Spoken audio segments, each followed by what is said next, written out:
Good morning, y'all. It's Sunday morning. It's July 14th, and I'm Rachel. I'm gardening for myself and for butterflies on the Alabama Gulf Coast in Zone 9A. We're having a little storm. There's a little storm behind me there. I think it's going to end up going south, but there's a little bit of rumble of thunder, as you can hear. But right now it's like 81 degrees. It's only going to get up to 90 today. I hope we get some rain, because if we don't, I'm going to have to turn on the sprinklers. But y'all, so many things have been happening this week. I've gotten to see so many cool things. Toads and dragonflies snacking on what looked like a horsefly. I've got 18 monarch caterpillars. I'm not going to show you every single one of them because that would be boring, but I'm going to show you some of them because they've grown from the eggs that I harvested, like that I showed you last week, to tiny caterpillars to mid-sized caterpillars, and I cut some stuff back. So let me show you what's going on. We've got the sun shining from the east and a rumbling dark cloud storm rolling in. You can see right there. I think it's gonna, the wind is blowing from the north, so I think it's gonna end up blowing it away and I won't get rain, which I was wanting. We've had a couple of showers of rain, thank God, but I have been also using the sprinkler, and last evening I came out here and videoed, and I'm gonna show you that because the light was just so pretty.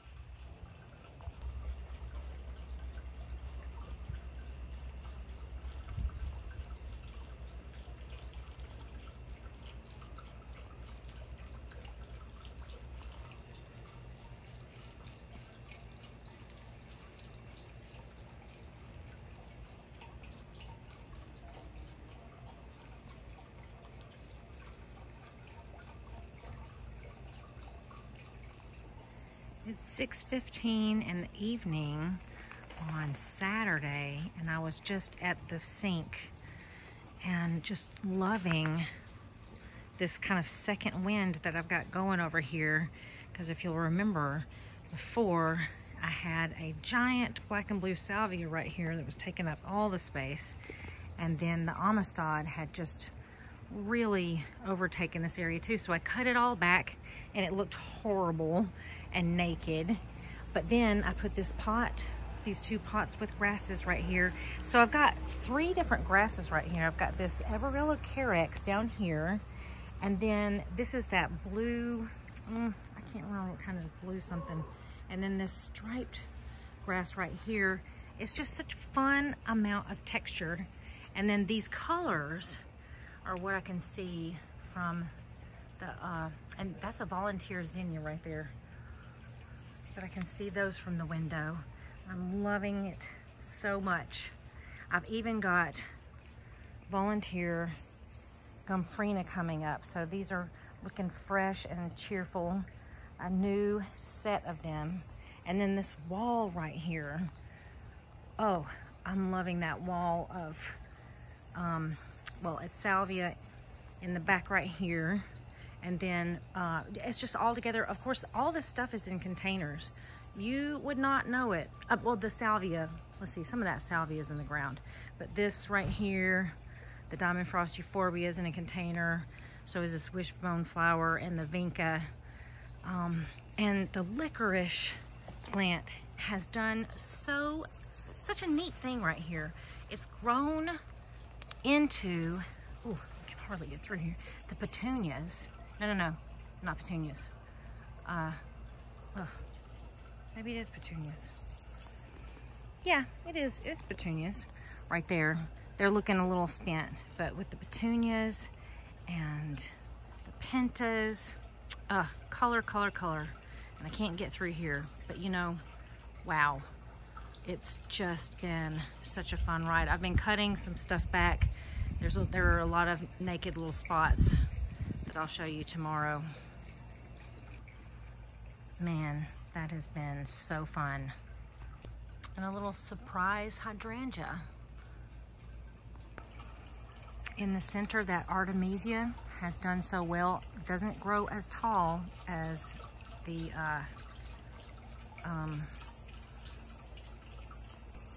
the wasabi coleus. But look at this.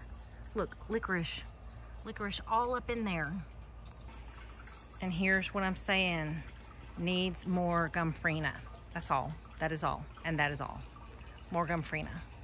More and more and more.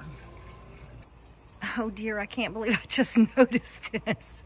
This is passion flower vine and potato vine growing up the trellis. That's kind of pretty. Perfect, perfect zinnia. Pretty sure this is Purple Prince with the gomphrena. Oh, a zinnia bud, not unfurled yet, with the millet. Happy times.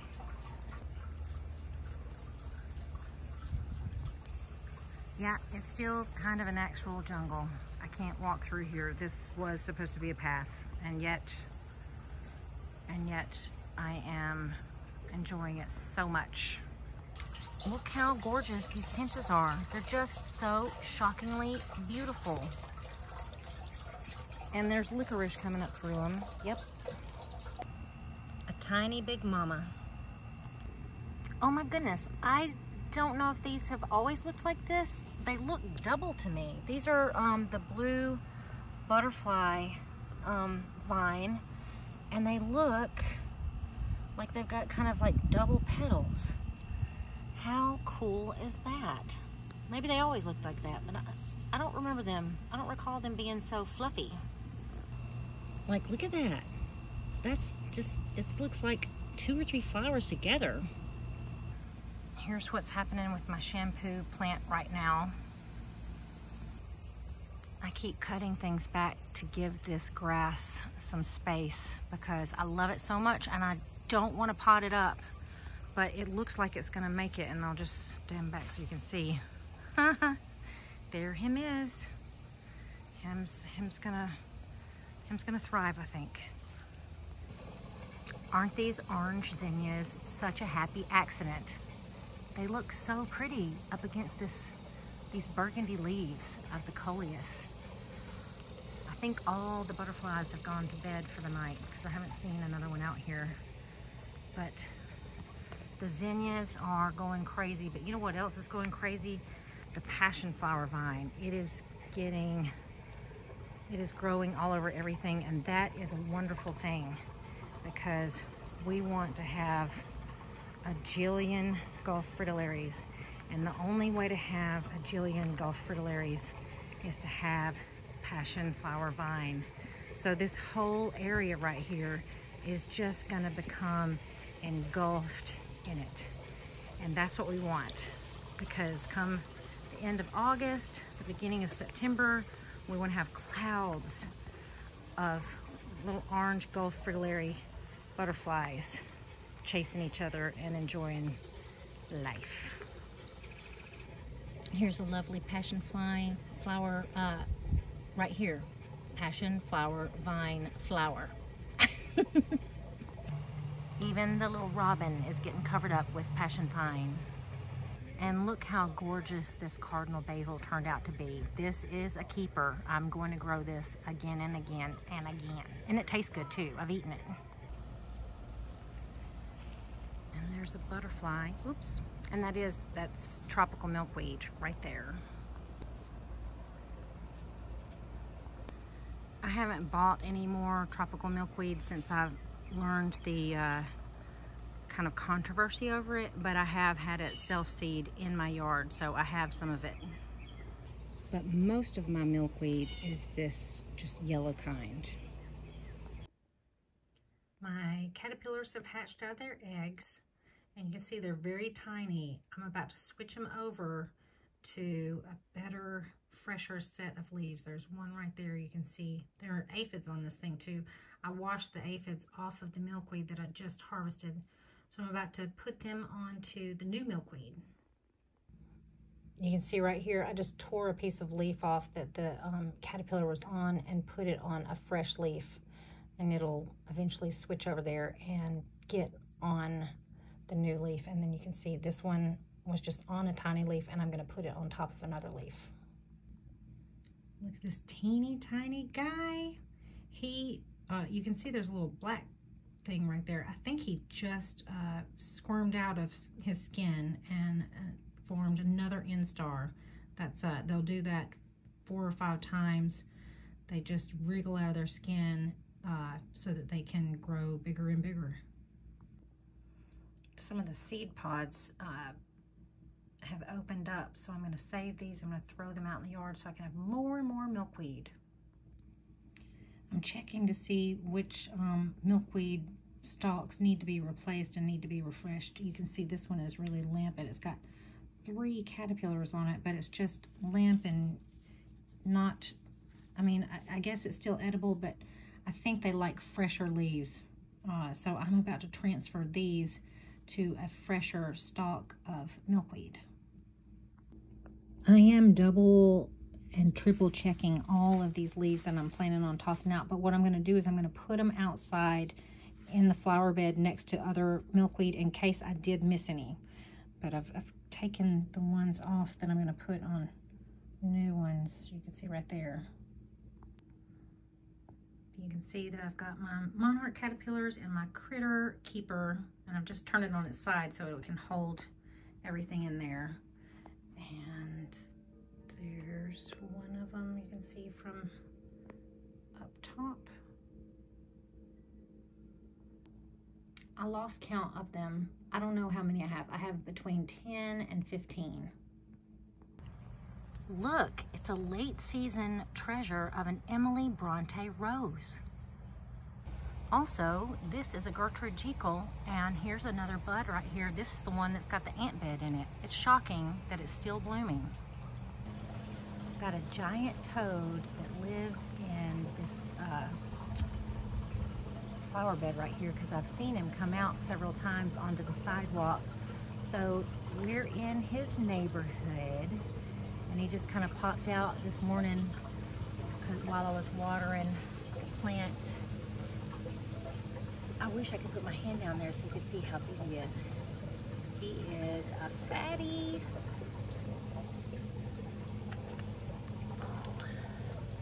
Maybe he'll let me get close enough to him so you can see how big he is.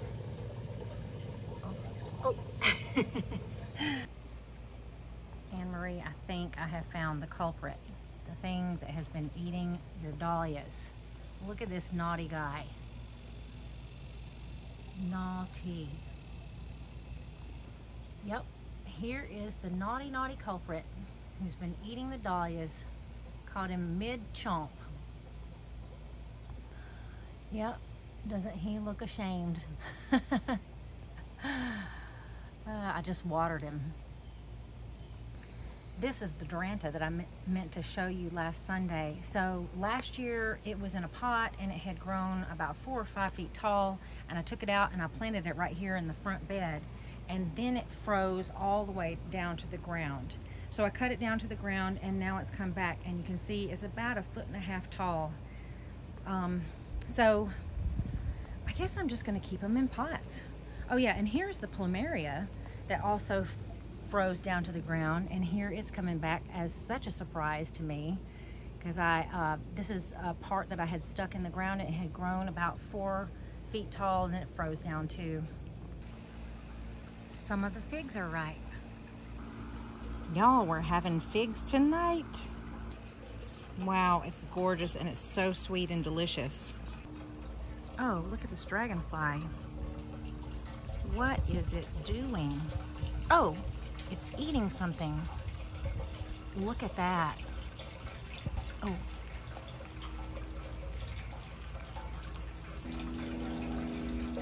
I think it's eating a horsefly. Is that not cool? Wow.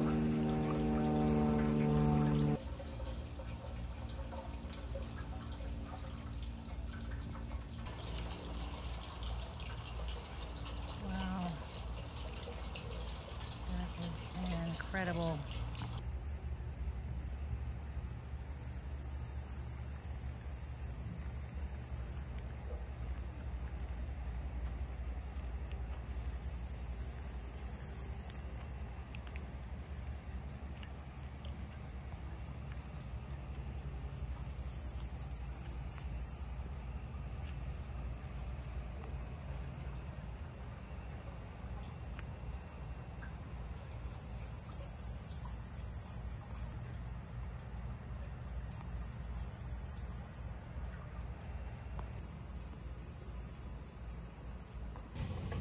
Oh my goodness, look y'all, I've got little pipes on my pipeline.